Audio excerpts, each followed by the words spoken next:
রোজাদারের জন্য দুইটা খুশি। কয়টা খুশি বলুন তো? কে বলছেন? আল্লাহ রসুল বলছেন রোজাদারের জন্য দুইটা খুশি। লিসাইমে ফারহাতান, দুটি খুশি।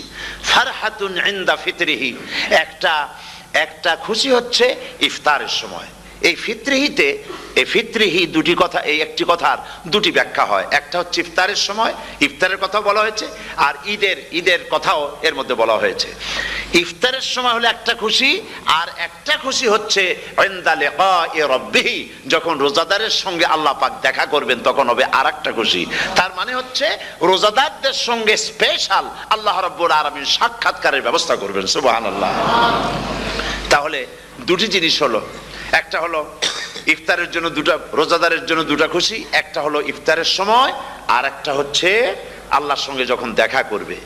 তো ইফতারের যে খুশিটা, এই খুশি রোজাদার ছাড়া কেউ বুঝবে না। ইফতার সারাদিন রোজা রাখার পর সামনে পেঁয়াজি, বেগুনি, সালাদ, তরমুজ, মিষ্টি, তারপরে আম্বালা সুইট মিটের নানান রকমের মিষ্টি, এরপরে মুড়ি, কত কিছু সব সামনে নিয়ে বসে আছে। দেখছেন অবস্থা? সমস্ত কিছু সামনে বসা, ঘড়ির দিকে তাকানো। আপনি যদি 5 মিনিট আগে খান, ফেরেশতা এসে মুখের উপর থাপ্পড় মারবে, বেটা খাইলি কেন? বলবে কেউ? বলবে না। কোন ফেরেশতা লাঠি নিয়ে দাঁড়ায় আছে? দাঁড়ায় নাই, কিন্তু আপনি খাচ্ছেন না কেন? সুবহানাল্লাহ, সুবহানাল্লাহ বলবেন না?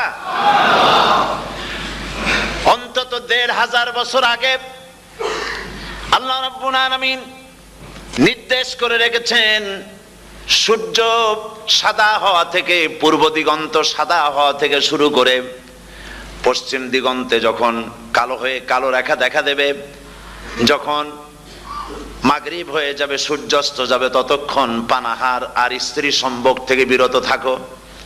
1500 বছর আগের আল্লাহ রাব্বুল আলামিনের এই নোটিশ কিভাবে কার্যকরী হচ্ছে উম্মতের মধ্যে, মুসলমানদের ভেতরে।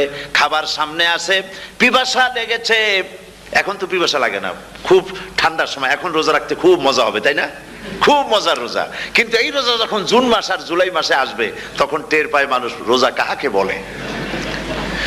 প্রচন্ড পিপাসা, সামনে সব খাবার পড়ে আছে, একটা খাবারের দিকে রোজাদারের হাত যায় না, ঘড়ির দিকে তাকায় আর চুপ করে বসে বসে আল্লাহর জিকির করতে থাকে। আল্লাহ কয়, ফেরেশতারা দেখ, এই বান্দা বানাইতে নিষেধ করছিলি। সুবহানাল্লাহ।